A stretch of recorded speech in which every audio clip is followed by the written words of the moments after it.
नमस्कार आप सभी को, स्वागत है आपका हमारे इस प्लेटफ़ॉर्म पर।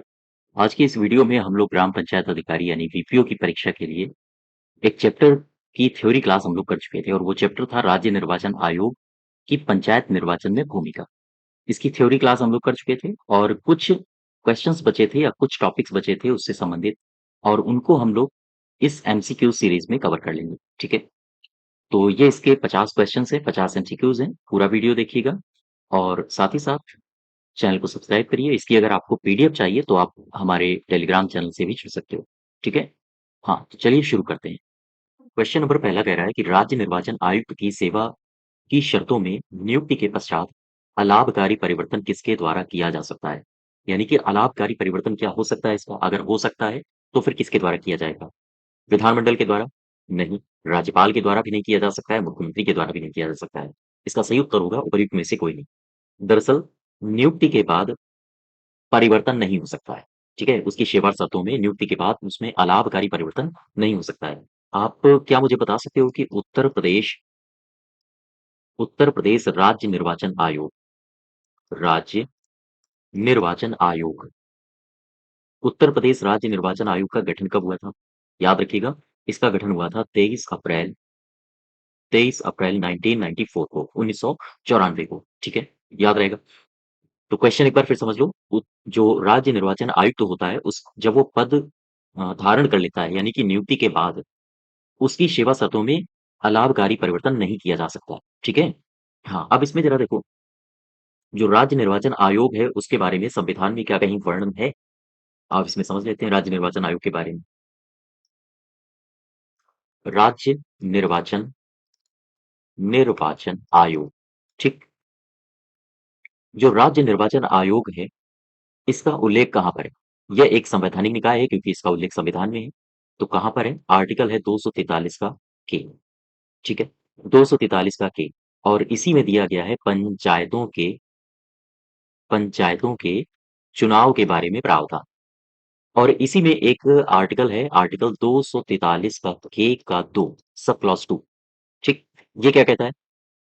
इसी में कहता है आर्टिकल 243 के 2 में कि जो राज्य का निर्वाचन आयुक्त होता है, राज्य निर्वाचन आयुक्त की की नियुक्ति के बाद अ, उसकी सेवा शर्तों में अलाभकारी परिवर्तन नहीं किया जा सकता, ठीक है? तो याद रखिएगा अलाभकारी परिवर्तन नहीं किया जा सकता है, लेकिन अगर आपसे आर्टिकल पूछते कि ये आर्टिकल कहाँ वर्णित है, तो आप बताओगे आर्टिकल 243 के में है, ठीक है? यहाँ तक क्लियर हुआ? और इसी में याद रखो इसी आर्टिकल 243 के में दिया गया है कि जो न्यायाधीश हैं, हाई कोर्ट के न्यायाधीश की तरह ही इसे किसे राज्य निर्वाचन आयुक्त को इसे पद से हटाया जा सकता है हटाया जा सकता है, ठीक है? तो ये बात भी ध्यान रखो आपके एग्जाम में पूछी जा सकती है। फिर से समझ लो, राज्य निर्वाचन आयोग क्या यानी कि पंचायत के चुनावों का वर्णन आर्टिकल 243 के में है और 243 के का सब क्लॉज 2 कहता है कि राज्य निर्वाचन आयुक्त की जो नियुक्ति होती है, उस नियुक्ति के बाद उसकी जो सेवा शर्तें होती हैं, उनमें किसी भी प्रकार का अलाभकारी परिवर्तन नहीं किया जा सकता। और यदि राज्य निर्वाचन आयुक्त को उसके पद से हटाना है, तो ठीक उसी प्रकार हटाया जाएगा, जैसे जैसे हाई कोर्ट के न्यायाधीश को उसके पद से हटाया जाता है। ठीक है? क्लियर हुआ? क्वेश्चन नेक्स्ट देखो। दूसरे क्वेश्चन में कह रहा है कि राज्य निर्वाचन आयुक्त के संबंध में असत्य कथन बताइए। असत्य यानी कि गलत कथन बताइए। पहला कथन कह रहा है कि राज्य निर्वाचन आयुक्त एक संवैधानिक पद है। ठीक है? ये एक संवैधानिक पद है और इसका वर्णन हमें कहाँ देखने को मिलता है? 243 के पहले क्लॉज में और इसी में कहा गया है कि राज्य निर्वाचन आयुक्त की नियुक्ति राज्यपाल करेगा, ठीक है? अभी 243 के को हम और डिटेल से देखेंगे। दूसरे कथन में आओ, इसकी नियुक्ति विधानमंडल के द्वारा होती है, ये गलत है। इसकी नियुक्ति विधानमंडल के द्वारा नहीं होती है, बल्कि इसकी नियुक्ति राज्यपाल करता है, ठीक है? तीसरे में आओ, ये पंचायत संबंधी निर्वाचन के लिए उत्तरदायी है, ये भी सही है। और चौथा कह रहा है इसे राज्यपाल के द्वारा कर्मचारी उपलब्ध कराए जाते हैं, तो ये भी सही है। इसमें कौन सा गलत है? इसमें गलत है दूसरा नंबर और आपसे यही पूछा गया है, ठीक है? अब जरा देखो, जो आर्टिकल 243 का के है, इसके बारे में बहुत सारे प्रावधान हैं। आओ जरा समझ लेते हैं एक-एक करके। आर्टिकल 243 का के, ठीक? 243 के में क्या दिया है? राज्य निर्वाचन आयोग के बारे में। तो राज्य निर्वाचन आयोग को संभालने के लिए एक राज्य निर्वाचन आयुक्त होता है।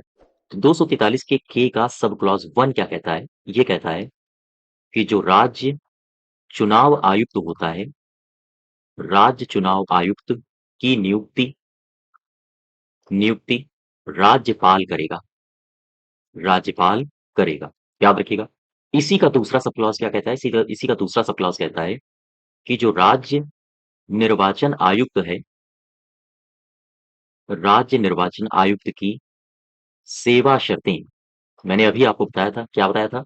राज्य निर्वाचन आयुक्त की सेवा शर्तें और इसका जो कार्यालय होता है, राज्य निर्वाचन आयुक्त की सेवा शर्तें और कार्यालय का कार्यकाल, ठीक? ये जो कार्यकाल है, इसे राज्यपाल द्वारा निर्धारित किया जाएगा। ये सारा का सारा मैटर राज्यपाल के द्वारा, या हम कहें राज्यपाल के द्वारा, राज्यपाल नियम के द्वारा निर्धारित करेगा, ठीक है? निर्धारित करेगा। यहाँ तक क्लियर हुआ? इसी का एक तीसरा सब क्लॉज है। तीसरा सब क्लॉज क्या कहता है? ये सारे के सारे मैं चारों सब क्लॉज लिखे दे रहा हूँ। ये चारों के चारों आपके एग्जाम के लिए काफी महत्वपूर्ण है। तो तीसरा सब क्लॉज क्या कहता है? तीसरा कहता है कि राज्यपाल राज्य चुनाव आयोग को कर्मचारी उपलब्ध कराएगा, ठीक है? आपने कई बार देखा होगा अपने आस-पड़ोस मोहल्ले में जो सरकारी टीचर्स होते हैं, उनको कभी-कभी पीठासीन अधिकारी बना दिया जाता है ना? मतदान अध्यक्ष बना दिया जाता है, मतदान अधिकारी बना दिया जाता है। तो इस तरह से जो राज्य सरकार के ही कर्मचारी होते हैं, वो राज्य सरकार की ही अनुमति से राज्य निर्वाचन आयोग को उपलब्ध कराए जाते हैं ताकि निर्वाचन हो सके। लेकिन नाम किसका होता है? किसके नाम से उपलब्ध कराए जाते हैं? तो राज्यपाल के नाम से, ठीक है? यानी अगर आपसे क्वेश्चन में यही पूछे कि राज्य चुनाव आयोग को कर्मचारी चुनाव संपन्न कराने के लिए कौन उपलब्ध कराता है, तो आप राज्यपाल ही बताओगे, जबकि वो कर्मचारी राज्य सरकार के होते हैं, ठीक है? हाँ, अब इसमें चौथा देखो सब क्लॉज़ क्या है? चौथा सब क्लॉज़ कहता है कि जो पंचायत के चुनाव हैं, पंचायत के चुनावों से संबंधित पंचायत के चुनावों से संबंधित सभी मामलों पंचायत के चुनावों से संबंधित सभी मामलों के संबंध में प्रावधान या हम कहें नियम बनाने का अधिकार किसके पास है? नियम कौन बनाता है?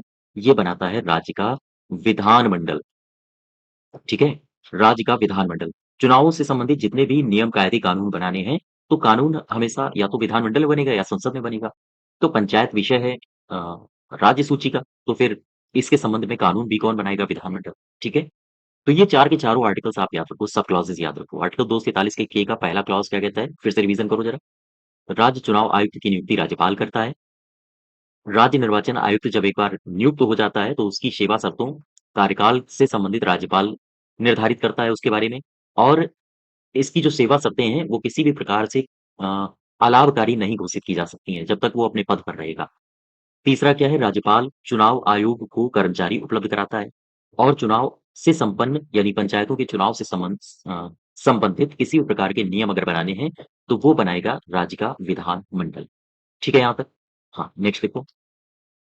क्वेश्चन नंबर तीसरा, मतगणना के संबंध में सामान्य प्रक्रिया क्रमशः अपनाई जाती है। कौन सी अपनाई जाती है? मत पेटिकाओं की जांच होती है, बिल्कुल सही है। उम्मीदवारों द्वारा मत पेटिकाओं का निरीक्षण भी होता है, ये भी सही है। मत पेटिकाओं में अगर गड़बड़ी पाई गई है, तो इसकी शिकायत वगैरह होती है, ये भी सही है। गड़बड़ी के संबंध में टिप्पणियाँ भी होती हैं और गोपनीयता भी बनाए रखनी होती है। तो ये सारे के सारे कथन आपके सही हैं। 1, 2, 3, 4, 5 ऑल करेक्ट।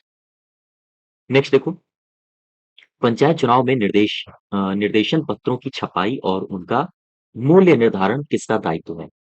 तो ये किसका दायित्व है? पंचायत चुनाव में निर्देशन करना, पत्रों की छपाई और उनका मूल्य निर्धारण, ये किसका काम है भई? ये काम है जिलाधिकारी का। अब जो जिलाधिकारी होता है, जिलाधिकारी, ये दरअसल जिलाधिकारी नाम निर्देशन, पत्रों की छपाई, उम्मीदवारों की पूर्ति, इनके ये सब इसके काम होते हैं। ठीक है? नेक्स्ट देखो, पंचायतों के निर्वाचन से संबंधित विधि बनाने का प्राधिकार किसके पास है? पंचायतों के निर्वाचन से संबंधित विधि बनाने का प्रावधान किसके पास है? विधि यानी कि कौन? कानून की बात हो रही है या फिर हम कहें नियम की बात हो रही है।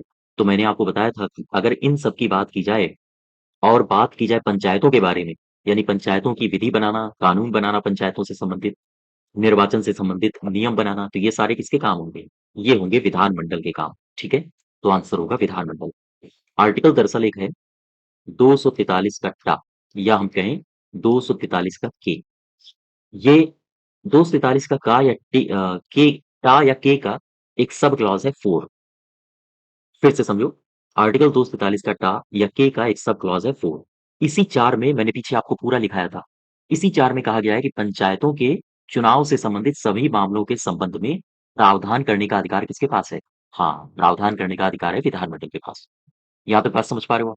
ठीक है, नेक्स्ट देखो। राज्य निर्वाचन आयोग को किसके द्वारा कर्मचारी उपलब्ध कराए जाते हैं? मैंने अभी आपको बताया था। कौन था ये सब क्लॉज? आर्टिकल नंबर मैंने बताया था आपका 243 का के, या हिंदी में कहें 243 का टा का सब क्लॉज मैंने क्या बताया था आपको? 3, है ना? इसी में क्या दिया था? इसी में दिया था कि राज्यपाल राज्य चुनाव आयोग को कर्मचारी उपलब्ध कराएगा। पीछे आप देख सकते हो बैक करके। तो यहां से आपका सही उत्तर क्या हो जाएगा? राज्यपाल। ठीक है, नेक्स्ट देखो। भारतीय संविधान का एक अनुच्छेद है 243 का टा, ये किससे संबंधित है? देखो, क्वेश्चन एक बार मैंने आपको थ्योरी बता दी, अब क्वेश्चन वही घूम फिर के आ रहे हैं और इसी प्रकार के क्वेश्चंस आपके एग्जाम में देखने को मिलेंगे। आर्टिकल 243 का टा या फिर आर्टिकल 243 के में किसके बारे में वर्णन? पंचायतों की शक्तियां हैं, पंचायतों के लिए निर्वाचन आयोग है, यही सही है।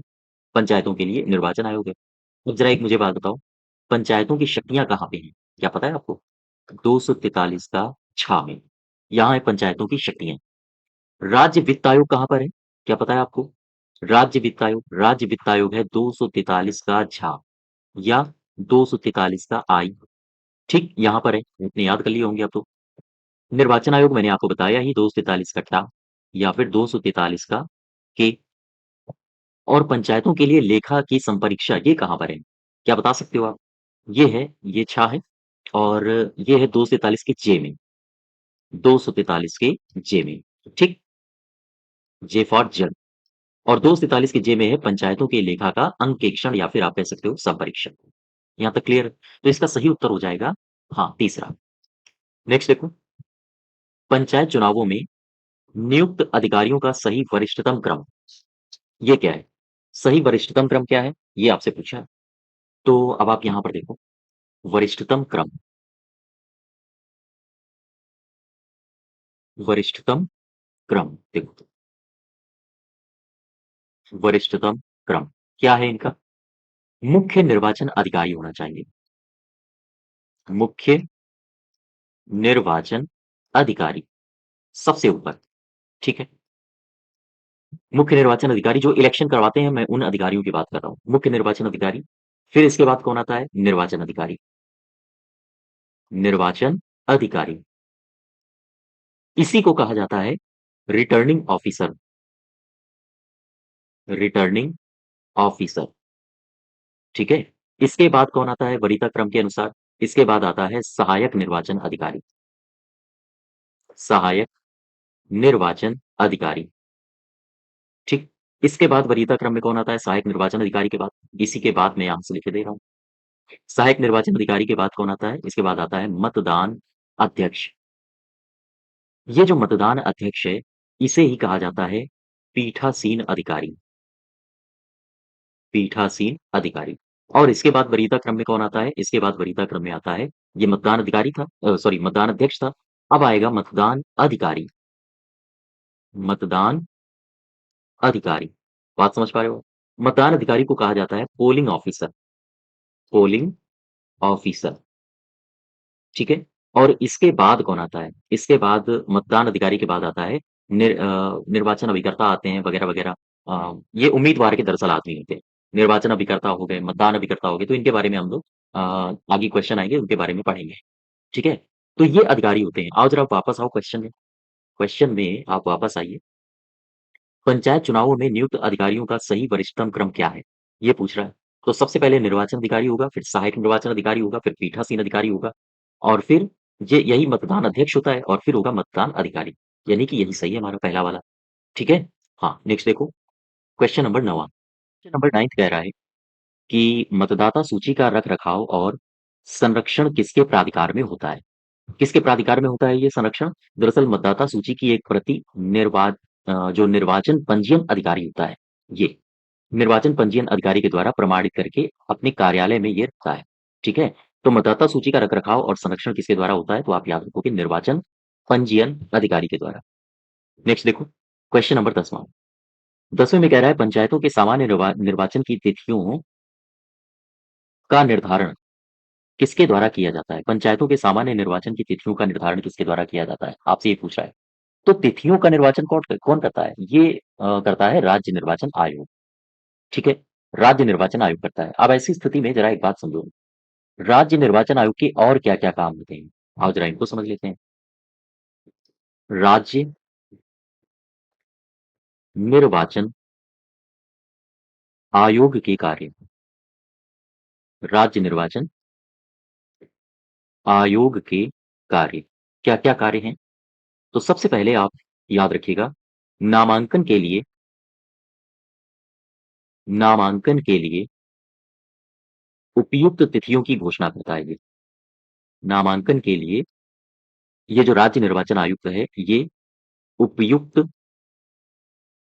तिथियों की घोषणा करना, ठीक है? ये एक इसका काम होता है।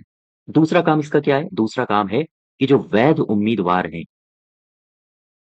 वैध उम्मीदवार की सूची का प्रकाशन करना, ठीक है?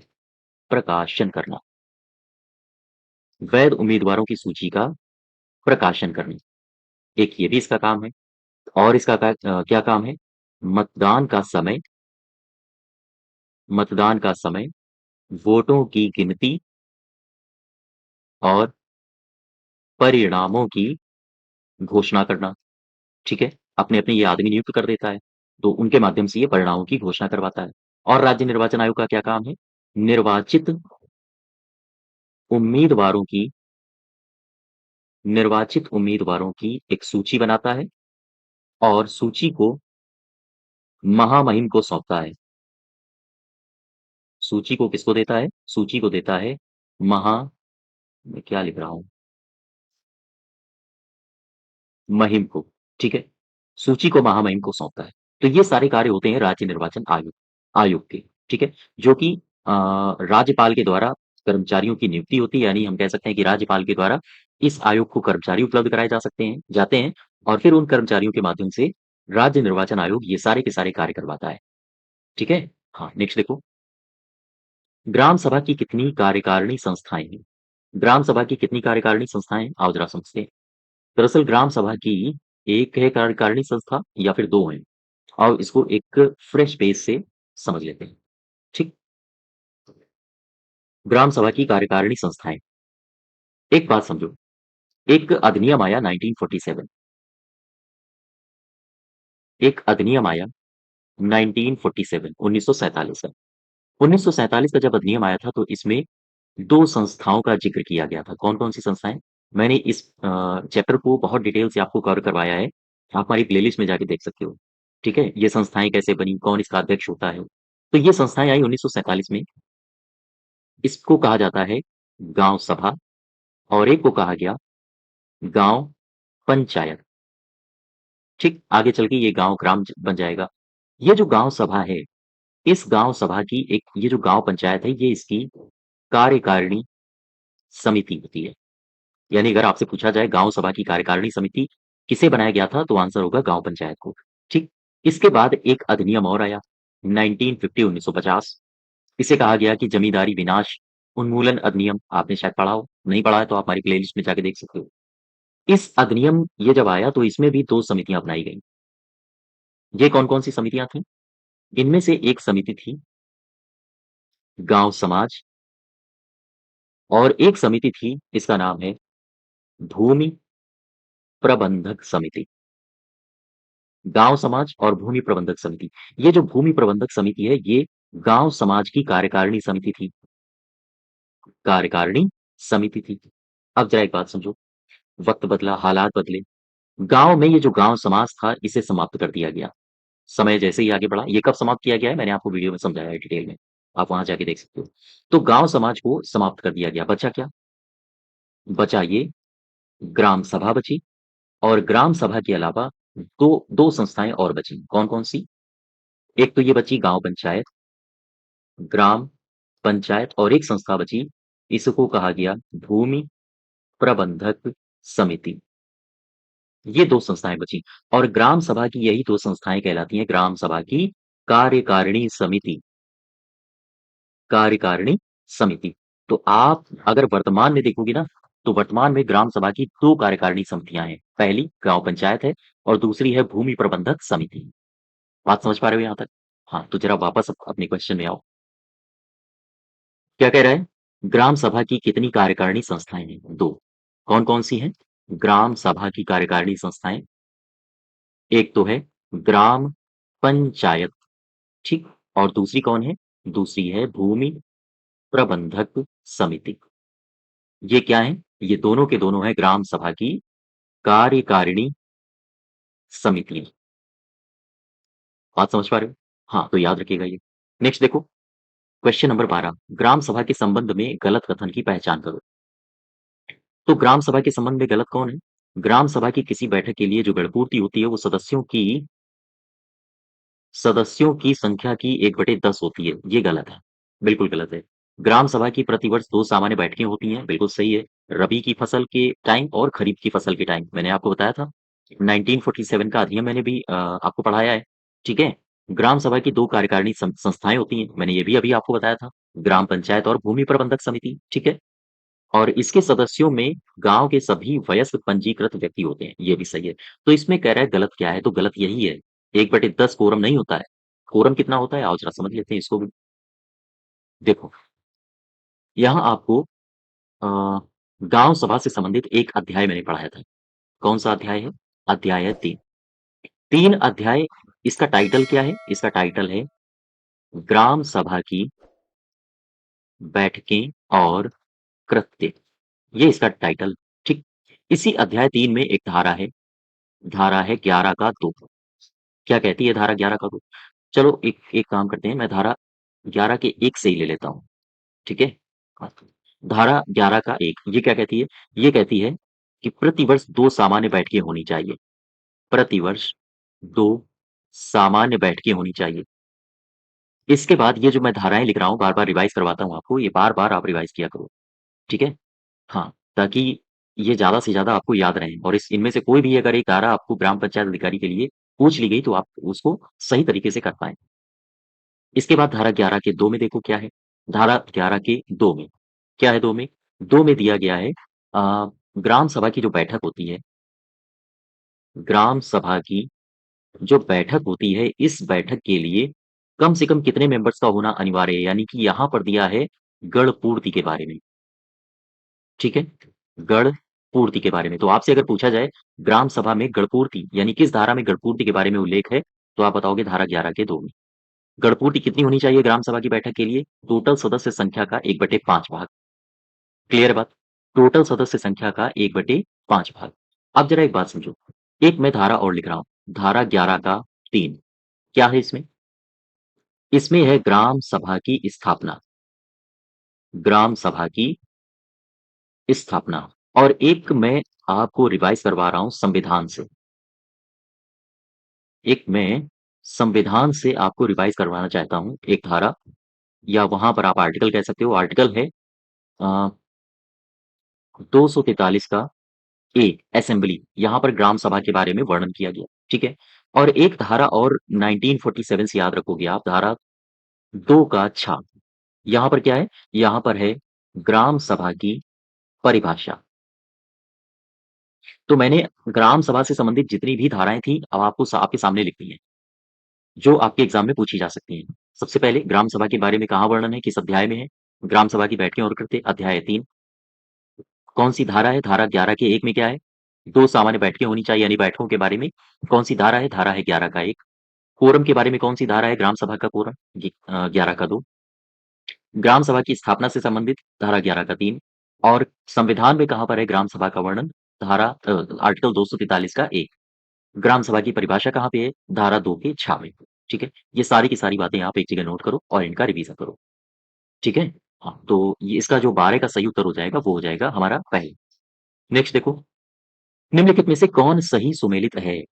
कौन-सा है सही सुमेलित? आ जाओ ज़रा देखते हैं। एक तरफ ये अधिकारी लिखे हैं, ठीक है? और एक तरफ नियुक्ति लिखी है, कौन नियुक्त करता है? मुख्य निर्वाचन अधिकारी को राज्य सरकार नियुक्त करती है। हाँ, सही है। मुख्य निर्वाचन अधिकारी को राज्य सरकार नियुक्त करती है, ठीक है? वहीं अगर हम रिटर्निंग ऑफिसर की बात करें, इसे कौन नियुक्त करता है? तो इसे नियुक्त करता है राज्य निर्वाचन आयोग। नहीं, ये जिलाधिकारी नियुक्त करता है। सहायक निर्वाचन अधिकारी जो होता है, सहायक निर्वाचन अधिकारी को मुख्य निर्वाचन अधिकारी नियुक्त करता है, ये भी गलत है, ये भी गलत है। मतदान अधिकारी, इसे कौन नियुक्त करता है? मतदान अधिकारी को या पोलिंग ऑफिसर को कौन नियुक्त करता है? तो इसे नियुक्त करता है रिटर्निंग ऑफिसर, ये भी गलत है। तो आओ जरा इसको एक जगह लिख लेते हैं। तो आपका इसमें अच्छा सही कौन है? इसमें जो सही होगा, वो होगा आपका पहला, ठीक है? अब जरा इसमें देखो किसकी नियुक्ति कौन करता है, एक आप टेबल बना लो ताकि आगे जो भी एग्जाम में क्वेश्चंस आए, आप उनको कर पाओ। तो सबसे पहले देखो, मुख्य निर्वाचन अधिकारी, मुख्य निर्वाचन अधिकारी, इसकी नियुक्ति कौन करता है? इसकी नियुक्ति करता है स्टेट, यानी कि राज्य सरकार, ठीक? अब फिर इसके बाद कौन सा पदानुक्रम है? रिटर्निंग ऑफिसर या हम कहें निर्वाचन अधिकारी, निर्वाचन अधिकारी, या इसी को बोल सकते हो आप रिटर्निंग ऑफिसर, ठीक है? इसकी नियुक्ति कौन करता है? तो आप बताओगे जिलाधिकारी, ठीक? इसके बाद एक और पद आता है जिसका नाम है सहायक निर्वाचन अधिकारी, सहायक निर्वाचन अधिकारी। अगर आपसे पूछा जाए इसकी नियुक्ति कौन करता है, तो आप बताओगे इसकी भी नियुक्ति करता है जिलाधिकारी, ठीक है? इसके बाद एक पद और आता है जिसको कहा जाता है मतदान अधिकारी, या इसी को कहा जाता है मतदान अधिकारी को ही कहा जाता है पीठासीन अधिकारी, तो ये नहीं है, वो तो मतदान अध्यक्ष होता है। इसको कहा जाता है पोलिंग ऑफिसर, पोलिंग ऑफिसर, ठीक? तो पोलिंग ऑफिसर की नियुक्ति कौन करता है? पोलिंग ऑफिसर की नियुक्ति करता है रिटर्निंग ऑफिसर, ये निर्वाचन अधिकारी, रिटर्निंग ऑफिसर। इतनी बात समझ पाए? इसके बाद अब बात कर लो मतदान अध्यक्ष की, मतदान अध्यक्ष की। तो मतदान अध्यक्ष को क्या कहा जाता है? इसे कहा जाता है पीठासीन अधिकारी, ठीक है? तो पीठासीन अधिकारी की नियुक्ति कौन करता है? इसकी नियुक्ति करता है निर्वाचन अधिकारी। यहां तक बात समझ पाए आप? ठीक है? मतदान अध्यक्ष यानी पीठासीन अधिकारी की नियुक्ति करता है निर्वाचन अधिकारी। तो ये टेबल आप याद रखो, आपके एग्जाम में पूछी जा सकती है, ठीक है? नेक्स्ट देखो, क्वेश्चन नंबर 14, पंचायत चुनावों में संचालन का पर्यवेक्षण कौन करता है? पंचायत के चुनावों में संचालन और इसका पर्यवेक्षण कौन करता है? तो इसका सीधा आंसर होगा जो जिलाधिकारी होता है, यही करता है। जिला मजिस्ट्रेट जिले में निर्वाचन के संचालन का पूरा काम करता है। राज्य निर्वाचन आयोग के अधीन करता है। ये जो जिलाधिकारी है ना, ये संचालन का काम ज़रूर करता है, लेकिन किसके अधीन काम करता है? अगर आपसे ये पूछे, तो जब भी कभी चुनाव हो रहा होगा, तो पोलिंग बूथ पर जो भी कर्मचारी होगा, वो किसके अधीन होता है? वो होता है उस समय राज्य निर्वाचन आयोग के अधीन, ठीक है? तो ये राज्य निर्वाचन आयोग के अधीन काम करते हैं। नेक्स्ट देखो, निर्वाचन अधिकारी यानी रिटर्निंग ऑफिसर की नियुक्ति कौन करता है? मैंने अभी आपको बताया था। निर्वाचन अधिकारी की नियुक्ति कौन करता है? रिटर्निंग ऑफिसर की जिलाधिकारी करते हैं, ठीक है? हाँ। और मुख्य निर्वाचन अधिकारी की नियुक्ति कौन करता है? ये राज्य सरकार करती है, ठीक है? यहाँ तक क्लियर है? नेक्स्ट देखो, पंचायतों का चुनाव राज्य निर्वाचन आयोग के द्वारा कब से कराया जा रहा है? तो कब से कराया जा रहा है? ये कराया जा रहा है 1995 से। इसका सही उत्तर होगा हाँ, दूसरा। और मुझे क्या आप बता सकते हो कि उत्तर प्रदेश पंचायत, या हम कहें उत्तर प्रदेश राज्य, या आप ऐसे समझो, इसका सही उत्तर होगा 1995। मैंने कहा उत्तर प्रदेश राज्य निर्वाचन आयोग, ठीक है? इसका गठन कब हुआ था? इसका गठन हुआ था 1994 में। तारीख बताओ? तो आप बताओगे 23 अप्रैल, ठीक? ये तारीख याद रखो, आपके एग्जाम में पूछी जा सकती है, काफी इंपॉर्टेंट है। नेक्स्ट देखो, पंचायत चुनाव संपन्न करने के लिए मुख्य निर्वाचन अधिकारी की नियुक्ति कौन करता है? मुख्य निर्वाचन अधिकारी की नियुक्ति करनी है, तो कौन करेगा? ये यही करेगा राज्य सरकार, ठीक है? हाँ, मुख्य निर्वाचन अधिकारी की नियुक्ति राज्य सरकार के द्वारा की जाती है। इसका काम क्या होता है मुख्य निर्वाचन अधिकारी का? दरअसल ग्राम पंचायतों के सभी जो निर्वाचन होते हैं, निर्वाचनों के लिए निर्वाचक नामावलियां तैयार करना, उन्हें प्रकाशित करना, ये सारे इसके काम होते हैं, ठीक है? नेक्स्ट देखो, उत्तर प्रदेश सरकार द्वारा किस वर्ष 32 विभागों के कार्य चिन्हित करके पंचायती राज संस्थाओं को हस्तांतरित करने का प्रस्ताव लाया गया था। तो ये कब लाया गया था? 1997 में, ठीक है? दरअसल 1995 में, ये ईयर याद रखो, काफ़ी इम्पोर्टेंट है। 1995 में उत्तर प्रदेश सरकार ने, एक इसको मैं देता हूँ आपको, उत्तर प्रदेश सरकार ने अ, विकेंद्रीकरण विकेंद्रीकरण और प्रशासनिक सुधार आयोग का गठन किया। सुधार आयोग का गठन किया था। तो ये आप याद रखिएगा, आपसे पूछा जा सकता है कि उत्तर प्रदेश सरकार ने विकेंद्रीकरण और प्रशासनिक सुधार आयोग का गठन कब किया गया था? आंसर होगा 1995, 1995, ठीक है?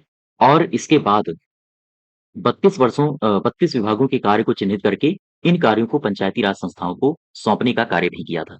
तो ये कब किया था? 1997 में, ठीक है? तो ये दोनों फैक्ट याद रखो, 1997 में क्या घटना घटी और इसके बाद 1995 में क्या घटना घटी। 5 वाली ज़्यादा इंपॉर्टेंट है, इसको आप याद रखिए। विकेंद्रीकरण और प्रशासनिक सुधार आयोग का गठन किया गया था उत्तर प्रदेश सरकार के द्वारा, ठीक है? नेक्स्ट देखो, क्वेश्चन नंबर 19। उत्तर प्रदेश सरकार द्वारा विकेंद्रीकरण और प्रशासनिक सुधार आयोग का गठन कब किया गया था? 1995 में, ठीक है? क्वेश्चन नंबर 20 देखो, सहायक निर्वाचन अधिकारी, इसकी नियुक्ति कौन करता है? तो सहायक निर्वाचन अधिकारी की नियुक्ति कौन करता है? इसकी नियुक्ति करता है जिला अधिकारी, ठीक है? और ये जो सहायक निर्वाचन अधिकारी है, इसकी नियुक्ति करी क्यों जाती है, पता है आपको? दरअसल एक होता है निर्वाचन अधिकारी, ठीक? एक होता है निर्वाचन अधिकारी, फिर इसकी सहायता के लिए सहायक निर्वाचन अधिकारी की नियुक्ति करी जाती है ना? तो ये जो सहायक निर्वाचन अधिकारी की नियुक्ति करी जाती है, दरअसल ये निर्वाचन अधिकारी यानी कि ये जो रिटर्निंग ऑफिसर होता है ना, इस रिटर्निंग ऑफिसर के जितने भी कृत्य होते हैं, उन कृत्यों के निष्पादन में सहायता देने के लिए सहायक निर्वाचन अधिकारी की नियुक्ति की जाती है। और ये सहायक निर्वाचन अधिकारी की नियुक्ति के मामले में जो निर्वाचन अधिकारी है, अगर इसको एक सहायक निर्वाचन अधिकारी की आवश्यकता है, तो एक की नियुक्ति होगी। अगर इसको लगता है कि नहीं, एक से काम नहीं चलेगा, 2 मुझे सहायक निर्वाचन अधिकारी चाहिए, तो 2 सहायक निर्वाचन अधिकारियों की नियुक्ति कर देगा जिलाधिकारी, ठीक है? तो वो काम पर डिपेंड करता है कि कितने सहायक निर्वाचन अधिकारी जिलाधिकारी के द्वारा नियुक्त किए जाएँगे, ताकि वो निर्वाचन अधिकारी अर्थात रिटर्निंग ऑफिसर को सहायता प्रदान कर सकें। बात समझ पा रहे हो आप? ठीक है। नेक्स्ट देखो, पंचायत चुनाव के लिए मतदान स्थल का निर्धारण कौन करता है? तो मतदान स्थल का निर्धारण कौन करता है? मतदान स्थल का निर्धारण ये कौन करता है? दरअसल एक होता है निर्वाचन अधिकारी, ठीक? ये निर्वाचन अधिकारी कहलाता है रिटर्निंग ऑफिसर। बात समझ पा रहे हैं? ये रिटर्निंग ऑफिसर ही है जो मतदान स्थल का निर्धारण करता है, लेकिन किसकी पूर्व अनुमति से करेगा? तो पूर्व अनुमति लेगा जिला मजिस्ट्रेट की। ये भी याद रखो, किसकी अनुमति से करता है? जिला मजिस्ट्रेट की। तो आंसर होगा निर्वाचन अधिकारी। कहाँ है आंसर? ये है, ठीक है? हाँ, नेक्स्ट देखो, मतगणना को शांतिपूर्ण संपन्न कराने का उत्तरदायित्व किस प्राधिकारी को है? मतगणना को शांतिपूर्ण संपन्न कराने का जो उत्तरदायित्व होता है, वो किसका होता है? वो होता है कहाँ गया रिटर्निंग ऑफिसर? ये है, रिटर्निंग ऑफिसर को। इसी का काम होता है कि मतगणना को शांतिपूर्ण कराए, ठीक है? क्लियर है बात यहाँ तक? रिटर्निंग ऑफिसर को ही आप क्या कहते हो? इसी को आप कहते हो निर्वाचन अधिकारी, ठीक? निर्वाचन अधिकारी आप इसी को कहते हो। अच्छा, क्या पता है निर्वाचन अधिकारी के और क्या काम होते हैं? आपसे एग्ज़ाम में पूछ सकता है। जैसे ये शांतिपूर्ण वाला पूछ लिया, तो आप याद रखिएगा, क्या-क्या काम होते हैं? मतों की गणना के लिए दिनांक नियत करेगा, यानी मतगणना जिस दिन होनी है, तो वो तारीख निर्धारित करेगा। यही रिटर्निंग ऑफिसर का ही काम होता है, ठीक है? गणना के समय या दिनांक या स्थान की सूचना उम्मीदवार को देगा। उम्मीदवार को देगा। दरअसल उम्मीदवार के कुछ नुमाइंदे होते हैं पोलिंग बूथ पर, जैसे मतदान अभी करता हुआ, है ना? तो इनके माध्यम से उम्मीदवार को सूचना भेजी जाती है कि भाई ठीक है, अब आ जाइए इस स्थान पर, यहाँ पर अब गणना हो रही है या होने जा रही है। और फिर और क्या काम है? परिणाम की घोषणा या विजयी जो उम्मीदवार होता है, विजयी उम्मीदवार की घोषणा करना। ये सारे के सारे काम होते हैं रिटर्निंग ऑफिसर के, ठीक है? नेक्स्ट देखो, मतगणना के दौरान सुरक्षा व्यवस्था का आकलन और निर्धारण किसके द्वारा किया जाता है? सुरक्षा व्यवस्था जहाँ भी आ जाए ना, ये आ जाएगा पुलिस के पास, ये वाला मुद्दा। तो इसका सही उत्तर होगा चौथा। नेक्स्ट देखो, संविधान की 11वीं अनुसूची में ग्राम पंचायतों के लिए कुल कितने विषय आरक्षित हैं? ग्राम पंचायतों के लिए कुल कितने विषय हैं? 11वीं अनुसूची की बात हो रही है तो 29 विषय हैं। वहीं अगर 12वीं अनुसूची की बात होती तो 18 विषय होते हैं। ठीक है, आंसर हो जाएगा 29 विषय। नेक्स्ट देखो, इस तरह क्वेश्चन तो अब आपको याद हो गए होंगे। क्वेश्चन नंबर नेक्स्ट देखो, निम्नलिखित में से कौन सा कार्य है जो ग्राम पंचायतों से संबंधित है? ग्राम पंचायतों से संबंधित कौन सा है? कृषि विस्तार ग्राम पंचायतों से संबंधित है, भूमि सुधार भी है, मत्स्य उद्योग भी है। ये सारे के सारे काम ग्राम पंचायतों के हैं। ठीक है। हाँ, नेक्स्ट देखो, निम्नलिखित में से कौन सा कार्य है जो ग्राम पंचायतों का नहीं है? सांस्कृतिक क्रियाकलाप है, महिला बाल विकास है, सार्वजनिक वितरण प्रणाली है, अग्निशमन सेवाएं नहीं है। तो ये जो अग्निशमन सेवाएं है, अग्निशमन सेवाएं, ये किसका काम है? आप जब पढ़ोगे ना 12वीं अनुसूची, 12वीं अनुसूची को जब आप पढ़ोगे, तो 12वीं अनुसूची में नगर पालिकाओं के कार्य दिए गए हैं। और ये जो अग्निशमन सेवा है, ये 12वीं अनुसूची का विषय है। अर्थात हम कह सकते हैं कि जो अग्निशमन सेवाएं हैं, ये नगर पालिका का विषय है। यहाँ तक बात समझ पा रहे हो? ठीक है। हाँ, नेक्स्ट देखो, निम्नलिखित में से कौन सा विषय है जो 11वीं अनुसूची में शामिल है? गंदी बस्ती सुधार और प्रोन्नयन, दरअसल ये जो विषय है, ये नगर पालिका का है। सड़कें और पुल लिखा है, ये नगर पालिका का है। नगरीय निर्धनता, ये सारे के सारे जो विषय हैं, ये 12वीं अनुसूची में है। ठीक है। और ये किसके विषय हैं? ये है नगर पालिका के विषय, नगर पालिका के। और जो गरीबी उन्मूलन कार्यक्रम है, यही सही, ये है 11वीं अनुसूची का विषय। नगर पालिका के और भी कई सारे काम होते हैं, जैसे आर्थिक सामाजिक विकास योजनाएं, नगर वानिकी, नगर निर्धनता, काजी हाउस। तो ये सारे के सारे काम होते हैं नगर पालिकाओं के, यानी कि इनका वर्णन 12वीं अनुसूची में आपको देखने को मिलता है। तो 12वीं अनुसूची में जितने भी विषय दिए गए हैं 18, मैं उसको कोशिश करूँगा आपको टेलीग्राम चैनल पर उपलब्ध करवा दूँ, ठीक है? तो आप वहाँ से उनको भी पढ़ सकते हो। और जो 29 विषय आपको पंचायती राज के दिए गए हैं, उसकी भी लिस्ट शायद आपको टेलीग्राम चैनल पर मिल जाएगी, ठीक है? हाँ, तो आप वहाँ से पढ़ सकते हो। नेक्स्ट देखो, पंचायती राज व्यवस्था उत्तर प्रदेश के अंतर्गत सम्मिलित है। उत्तर प्रदेश में पंचायती राज में क्या-क्या है? उत्तर प्रदेश में पंचायती राज में है, जिला पंचायत है, उत्तर प्रदेश में पंचायती राज में क्षेत्र पंचायत है और ग्राम पंचायत है, ये तीनों पंचायत हैं। और ये कब-कब आए थे तो मैंने आपको अपनी प्लेलिस्ट में बताया हुआ है ना?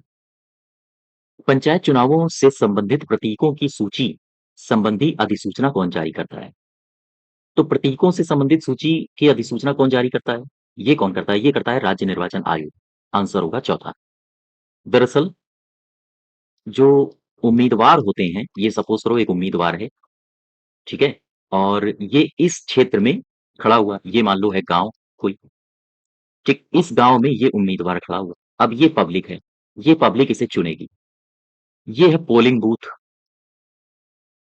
तो होता क्या है कि पोलिंग बूथ में ये उम्मीदवार के लिए जो ये लोग वोट डालने जाते हैं, तो इस उम्मीदवार का को एक चिन्ह दिया जाता है। जैसे आपने प्रधानी वगैरह के चुनाव देखे होंगे तो उसमें कई सारे चिन्ह होते हैं, जैसे पतंग किसी को दे दिया जाता है। अ अ, फसल उड़ाता हुआ किसान, है ना? कुछ इस तरह से जो अ, या फिर किसी को दे दिया जाता है नल। अ, इस तरह के जो चिन्ह दिए जाते हैं, ये इन चिन्हों के माध्यम से जो गाँव की आबादी होती है, वो अपने उम्मीदवार का चयन करती है। ठीक है? हाँ, तो वही क्वेश्चन कह रहा है कि संबंधित प्रतीकों की सूची संबंधी अधिसूचना कौन जारी करता है? ये करता है निर्वाचन आयोग। एक तरह से हम कह सकते हैं कि लोग अपना उम्मीदवार प्रतीकों के माध्यम से ही चुनते हैं, ठीक है? हाँ, जब बूथ में जाएँगे तो वहाँ प्रतीक होंगे और उन प्रतीकों के माध्यम से लोग अपने उम्मीदवार का चयन करते हैं। जैसे अभी लोकसभा का चुनाव चल रहा है, तो जो बीजेपी सपोर्टर हैं, वो अपना कमल का देख लेंगे, कहाँ पर है जो ईवीएम मशीन है उसमें कमल का चिन्ह कहाँ पर है। जो कांग्रेस समर्थक होंगे वो अपना पंजा देखेंगे कि हाथ कहाँ पर है ना? जो अन्य पार्टियों के समर्थक हैं वो उनका चिन्ह देखेंगे, सपा वाले समाजवादी पार्टी का चिन्ह देखेंगे, ठीक है? तो राज्य निर्वाचन आयोग अधिसूचना द्वारा प्रतीकों को विनिर्दिष्ट करता है, ठीक है यहाँ पर? नेक्स्ट देखो, मतदान स्थल पर नियुक्त अधिकारियों का वरिष्ठता क्रम बताइए। वरिष्ठता क्रम मैंने अभी बताया था आपको, लेकिन यहाँ पर एक नया पद आया है बीएलओ। ये क्या है? चलो पहले वरिष्ठता क्रम देख लो।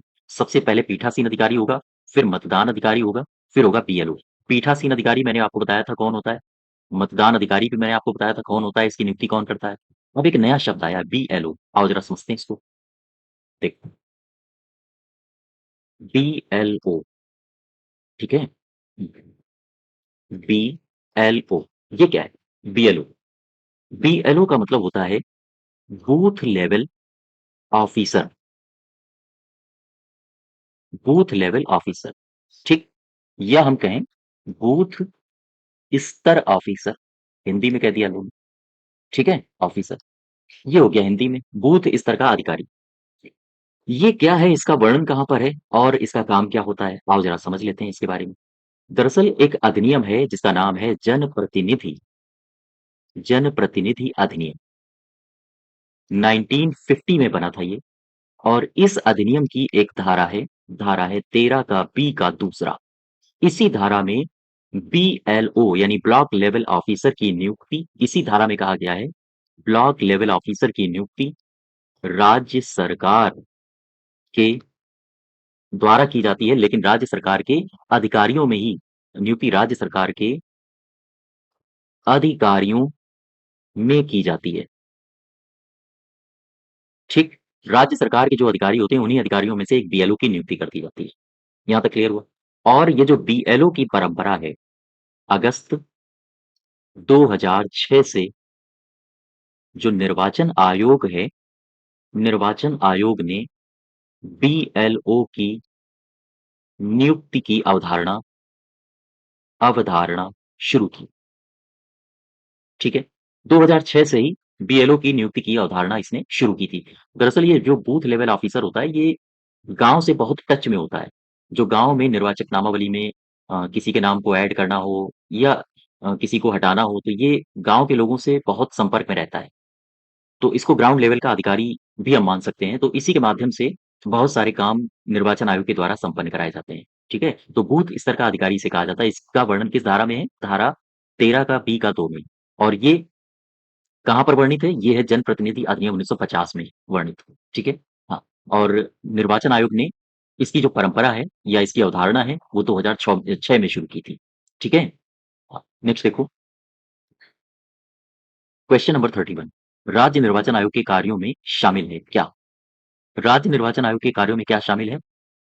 पंचायत निर्वाचक नामावली तैयार करना, ठीक है? निर्वाचनों के संचालन का अधीक्षण करना, ये भी सही है। निदेशक और नियंत्रण करना, ये सारे के सारे सही है। यहाँ तक नेक्स्ट देखो, क्वेश्चन नंबर 32, भारतीय संविधान के किस अनुच्छेद के तहत पंचायतों के निर्वाचन संबंधी मामलों में न्यायालयों का हस्तक्षेप वर्जित किया गया है? तो बताइए भाई, किस आर्टिकल में वर्जित किया गया है? आर्टिकल 243 का घ, ये कहता है आरक्षण के बारे में। आर्टिकल 243 का ट, मैंने अभी आपको बताया था, ये कहता है पंचायतों में निर्वाचन के बारे में, ठीक? आर्टिकल 243 का ण, ये क्या कहता है? ये कहता है निर्वाचन संबंधी मामलों में, निर्वाचन संबंधी मामलों में न्यायालय का हस्तक्षेप वर्जन, यानी कि हस्तक्षेप नहीं होगा, हस्तक्षेप करने पर रोक लगाई गई है। तो हमारा सही उत्तर हो जाएगा 243 का ळ, ठीक? नेक्स्ट देखो, निर्वाचन अभिकर्ता किसके द्वारा नियुक्त किया जाता है? निर्वाचन अभिकर्ता को कौन नियुक्त करता है? तो निर्वाचन अभिकर्ता उम्मीदवार के द्वारा नियुक्त होता है, ठीक है?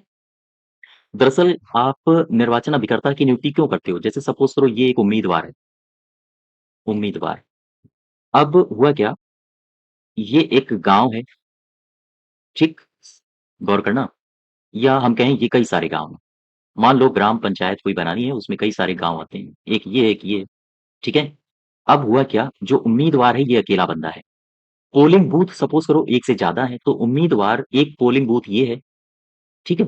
और एक पोलिंग बूथ ये है जहाँ पर मतदान पड़ने हैं। तो उम्मीदवार तो अकेला है। उम्मीदवार सपोज करो यहाँ पर है, ये यहाँ पर निगरानी कर रहा है। हो सकता है कुछ गड़बड़ हो जाए, या कई सारे ऐसे कागज़ात कार्य होते हैं कि पोलिंग बूथ पर उम्मीदवार को हस्ताक्षर करने होते हैं। यहाँ भी पता चला उम्मीदवार को अ, वोटिंग पड़ रही है, अब उम्मीदवार को यहाँ पे आवश्यकता है उम्मीदवार की, यहाँ पे कुछ कागज़ों में इसको हस्ताक्षर करने हैं।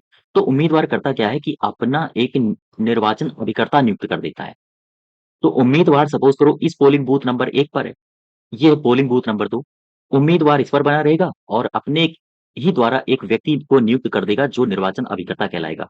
तो वो यहाँ पर आ जाएगा, और यहाँ पर अगर इस उम्मीदवार की हस्ताक्षर की आवश्यकता हुई, तो ये हस्ताक्षर इसके स्थान पर कर देगा, ठीक है? यानी कि उम्मीदवार अपने सारे अधिकार इस व्यक्ति को सौंप देता है, ताकि दोनों जगह पोलिंग बूथ में उम्मीदवार की उपस्थिति हो सके, इसलिए। ठीक है? तो निर्वाचन अभिकर्ता की नियुक्ति कौन करता है? यही करता है। बात समझ पा रहे हो आप? निर्वाचन अभिकर्ता होता कौन है? निर्वाचन अभिकर्ता एक ऐसा व्यक्ति है जो उम्मीदवार के द्वारा ही नियुक्त किया जाता है ताकि उम्मीदवार के सारे कार्य वो कर सके। किन परिस्थितियों में? जब पोलिंग बूथ 1 से ज़्यादा हो जाए, ठीक है? तो निर्वाचन अभिकर्ता 1 से ज़्यादा भी हो सकते हैं। सपोज़ करो अगर पोलिंग बूथ 3 हो गई, ये तीसरी पोलिंग बूथ है, तो एक और निर्वाचन अभिकर्ता की नियुक्ति कर देगा, वो यहाँ पे आ जाएगा और जो भी हस्ताक्षर वगैरह करने होंगे वो यहाँ करता रहेगा। ठीक है? हाँ, नेक्स्ट देखो, मतदान अभिकर्ता की नियुक्ति कौन करता है? ये क्वेश्चन इसका उत्तर क्या होगा? मतदान अभिकर्ता। तो देखो, मतदान जो अभिकर्ता होता है, अभिकर्ता, इसकी नियुक्ति भी उम्मीदवार करता है और निर्वाचन अभिकर्ता भी कर सकता है। जो मतदान अभिकर्ता होता है, उसकी नियुक्ति उम्मीदवार भी कर सकता है और निर्वाचन अभिकर्ता भी कर सकता है क्योंकि निर्वाचन अभिकर्ता के पास सारे उम्मीदवार वाले अधिकार आ जाते हैं। तो यहाँ निर्वाचन अभिकर्ता तो है नहीं आंसर, यहाँ पर उम्मीदवार ही हो जाएगा। ठीक है? हाँ, नेक्स्ट देखो, राज्य निर्वाचन आयुक्त की सेवा की शर्तें और पदावधि अवधारित की जाती हैं।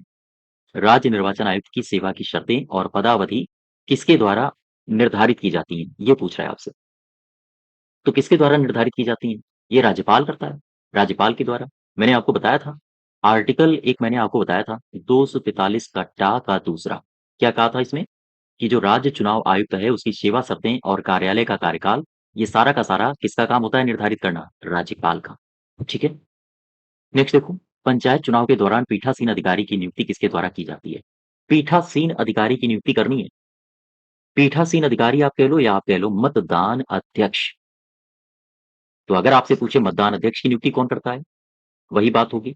अगर आपसे पूछे कि पीठासीन अधिकारी की नियुक्ति कौन करता है? तो वही उत्तर होगा। अब उत्तर क्या होगा? प्रश्न ये है, उत्तर होगा निर्वाचन अधिकारी। ठीक है? हाँ, नेक्स्ट देखो, यदि मतदान अध्यक्ष किसी कारणवश मतदान स्थल से अनुपस्थित हो जाए तो उसके कृत्यों का संपादन कौन करता है? अगर उपस्थित हो जाए, तो फिर मतदान 1 मिनट, मतदान अध्यक्ष यानी कि ये बात कर रहा है पीठासीन की, है ना? पीठासीन अधिकारी की बात हो रही है कि पीठासीन अधिकारी अगर मतदान स्थल से गायब हो जाए या तबीयत खराब हो जाए तो वो चला जाए, तो उसके कृत्यों का संपादन कौन करेगा? ये करेगा मतदान अध्यक्ष, सॉरी, मतदान अधिकारी करेगा। मतदान अधिकारी करेगा, ठीक है? हाँ, लेकिन मतदान अधिकारी तभी कर पाएगा जब निर्वाचन अधिकारी की पूर्व अनुमति ले ले। निर्वाचन अधिकारी की पूर्व अनुमति से। क्वेश्चन फिर से समझो, मैं क्या बोलना चाह रहा हूँ। सपोज करो ये पोलिंग बूथ है, ठीक है? यहाँ पर मतदान अध्यक्ष था, लेकिन हुआ क्या, ये अनुपस्थित हो गया। तो फिर ये पोलिंग बूथ की ज़िम्मेदारी किसके पास आ जाएगी? ये हो जाएगी मतदान अधिकारी के पास। यही हो जाएगा, मतदान अध्यक्ष बना दिया जाएगा। लेकिन किसकी पूर्व सूचना से बनाया जाएगा? पूर्व अनुमति से बनाया जाएगा, निर्वाचन अधिकारी के। ठीक है? हाँ, तो कौन कृत्यों का संपादन करेगा? ये करेगा मतदान अधिकारी। नेक्स्ट देखो, मतदान अधिकारी किसके द्वारा नियुक्त होता है? ये किसके द्वारा नियुक्त होता है? तो मतदान अधिकारी नियुक्त होता है निर्वाचन अधिकारी द्वारा। ये सही हो जाएगा। ठीक है? मतदान अधिकारी की नियुक्ति निर्वाचन अधिकारी के द्वारा की जाती है। नामांकन प्रस्तुत करने का दिनांक, स्थान और समय किसके द्वारा निर्धारित होता है? ये जिला मजिस्ट्रेट के द्वारा निर्धारित होता है। याद रखिएगा ये सारी बातें। जिलाधिकारी नामांकन प्रस्तुत करने का दिनांक, स्थान और समय निर्धारित करता है। बात समझ पा रहे हो? और ये किसके निर्देश पर निर्धारित करता है? ऊपर ऑब्जर्वेशन कौन कर रहा है? ऊपर ऑब्जर्व कौन कर रहा है इन सारे पदाधिकारियों को? ये ऑब्जर्व कर रहा है राज्य निर्वाचन आयोग। ठीक है? राज्य निर्वाचन आयोग के दिशा निर्देशों पर ही ये सारा काम हो रहा है। नेक्स्ट देखो, पंचायत चुनाव से उम्मीदवारों के नाम वापस लेने का दिनांक, स्थान और समय ये कौन निर्धारित करता है? ये पूछ रहा है आपसे। तो ये भी आंसर इसका जिलाधिकारी होगा। ठीक है? जिलाधिकारी करता है। नेक्स्ट देखो, संविधान की 11वीं अनुसूची किससे संबंधित है? संविधान की 11वीं अनुसूची का संबंध किससे है? इसका संबंध है पंचायती राज से। ठीक? पंचायती राज, इसमें कितने विषय दिए गए हैं? इसमें दिए गए हैं 29 विषय। तो पंचायत की जो शक्तियाँ हैं, दायित्व हैं, प्राधिकार हैं, ये कहाँ पर आते हैं? या हम कहें जो 11वीं अनुसूची है, 11वीं अनुसूची में क्या दिया है? 11वीं अनुसूची में दिया है 29 विषय, ठीक है? और ये 29 विषय कहाँ पर आते हैं? ये 29 विषय दर्शाते हैं पंचायती शक्तियों के बारे में, पंचायत के प्राधिकार के बारे में और पंचायतों के उत्तरदायित्व के बारे में। तो पंचायतों के अधिकार उत्तरदायित्व ये किस धारा में है, किस आर्टिकल में है? तो आप बताओगे आर्टिकल 243 का 6। ठीक आंसर हो जाएगा 243 का 6। यानी कि संविधान की 11वीं अनुसूची किससे संबंधित है? 243 के 6 से। या आपसे ये पूछ दे कि पंचायतों की शक्तियां, प्राधिकार और उत्तरदायित्व किससे संबंधित हैं, कहां पर दिए गए हैं, तब भी आंसर होगा 243 के 6। यहां तक क्लियर हुआ बात? ठीक है, नेक्स्ट देखो। क्वेश्चन नंबर 42, राज्य निर्वाचन आयुक्त के संबंध में सही कथन की पहचान करो। बताओ भाई सही कथन क्या है? सही कथन की पहचान करो। राज्य निर्वाचन आयुक्त की नियुक्ति मुख्यमंत्री के द्वारा होती है, बिल्कुल गलत है। कौन करता है नियुक्ति? राज्यपाल। ठीक है। दूसरा पढ़ो, राज्य निर्वाचन आयुक्त राज्यपाल के प्रसाद पर्यंत पद धारण करता है। नेक्स्ट देखो, राज्य निर्वाचन आयुक्त को उसके पद से उसी रीति से और उन्हीं आधारों पर हटाया जाएगा जिस रीति से उच्च न्यायालय के न्यायाधीश को हटाया जाता है। तो यही सही होगा तीसरा, ये सारे गलत हैं। चौथा पढ़ो जरा, राज्य निर्वाचन आयुक्त की सेवा शर्तों में विधानमंडल द्वारा अलाभकारी परिवर्तन नहीं किया जा सकता। इसमें कह रहा है किया जा सकता है, ये भी गलत है। तो इसका सही उत्तर हो जाएगा हाँ तीसरा। नेक्स्ट देखो, संविधान के अनुच्छेद 243 के घ की कोई बात अनुसूचित जातियों के आरक्षण के संबंध में निम्नलिखित में से किस राज्य में लागू नहीं होती है? तो ये अरुणाचल प्रदेश है। मैंने कई बार आपको इस क्वेश्चन से अवगत कराया है। अच्छा मुझे बताओ, इसी में मैं एक क्वेश्चन आपसे पूछ रहा हूँ। मुझे बताओ कि ARPR यानी अरुणाचल प्रदेश में SC को आरक्षण नहीं मिलेगा, इसका उल्लेख किस संविधान संशोधन अधिनियम में है? ठीक, हमें ये बताओ। और ये संविधान संशोधन अधिनियम किस वर्ष किया गया था? ये भी हमें इसका भी उत्तर दो। ठीक है। हाँ नेक्स्ट देखो, संविधान का अनुच्छेद 243 का डा ये किससे संबंधित है? तो ध्यान रखिएगा, पंचायतों में महिलाओं का आरक्षण किससे संबंधित है? डी से। महिलाओं का आरक्षण हो या फिर किसी प्रकार का आरक्षण हो, 243 का डी है। राज्य निर्वाचन आयोग का संबंध किससे है? डा से है। और कुछ भागों में पंचायतों का लागू ना होना, इसका संबंध है 243 के डा से। हमारा सही उत्तर हो जाएगा यही। ठीक है। और कहाँ-कहाँ ये लागू नहीं होते हैं? जैसे नागालैंड, मेघालय, मिजोरम, मणिपुर के जो पहाड़ी क्षेत्र हैं, पश्चिम बंगाल का जो दार्जिलिंग वाला क्षेत्र है, वहाँ पर ये क्षेत्र लागू नहीं होते हैं। ठीक है? तो इन सब की चर्चा मैंने अपने पीछे वाले वीडियो में किया था। क्वेश्चन नंबर 44 का सही उत्तर हो जाएगा तीसरा। ठीक है? नेक्स्ट देखो, राज्य निर्वाचन आयोग क्या है? गैर संवैधानिक संस्था है? ना। राज्य निर्वाचन आयोग का उल्लेख है संविधान में, आर्टिकल है 243 का टा। तो फिर जब संविधान में उल्लेख है तो ये एक संवैधानिक संस्था होगी। ठीक है? तो यही सही है। नेक्स्ट देखो, राज्य निर्वाचन आयुक्त की नियुक्ति किसके द्वारा होती है? राज्य निर्वाचन आयुक्त किसकी को नियुक्त कौन करता है? राज्यपाल। 243 के टा का वन, ये है आर्टिकल, इसी आर्टिकल के तहत नियुक्त करता है। ठीक है, इसको भी मैंने बहुत डिटेल में पढ़ाया था आपको। नेक्स्ट देखो, पंचायत संबंधी भाग 9 का विस्तार निम्नलिखित में से किसके द्वारा किया जा सकता है? तो किसके द्वारा किया जा सकता है? पंचायत संबंधी भाग 9 का विस्तार किसके द्वारा किया जा सकता है? ये है संसद के द्वारा। एक आर्टिकल है 243 का M का 4। इस आर्टिकल में कहा गया है कि संसद विधि बनाकर इस भाग को SC और ST क्षेत्र में लागू कर सकती है, जैसे पेशा अधिनियम बना। तो ये जो आर्टिकल है ना, इस आर्टिकल को याद रखो। इसी आर्टिकल के तहत आर्टिकल 243 के M के 4 के तहत संसद को यह अधिकार प्रदान किया गया है कि वो पंचायत संबंधी भाग 9 का विस्तार कर सके। ठीक है? हाँ। नेक्स्ट देखो, निम्नलिखित में से असत्य कथन बताइए। राज्य निर्वाचन आयोग का अपना कर्मचारी वर्ग नहीं होता है। हाँ, ये सही है। इसका कर्मचारी वर्ग अगर होता तो फिर राज्यपाल राज्य निर्वाचन आयोग को चुनाव के समय कर्मचारी क्यों उपलब्ध कराता? है ना? तो इसका अपना कर्मचारी वर्ग नहीं होता है। राज्य निर्वाचन आयोग के लिए कर्मचारियों की उपलब्धता मुख्यमंत्री द्वारा कराई जाती है। हाँ, नहीं, नहीं, नहीं, नहीं, ये तो गलत है। ये गलत है। मुख्यमंत्री नहीं करता है, ये करता है राज्यपाल। तो राज्य निर्वाचन आयोग को कर्मचारियों की उपलब्धता जो कराई जाती है, वो कराई जाती है राज्यपाल के द्वारा। राज्य का विधानमंडल निर्वाचन संबंधी विधि बनाने में सक्षम है। हाँ, ये सही है। राज्य निर्वाचन आयुक्त राज्यपाल के द्वारा नियुक्त होता है, ये भी सही है। तो इसका जो असत्य कथन है वो ये हो जाएगा दूसरा।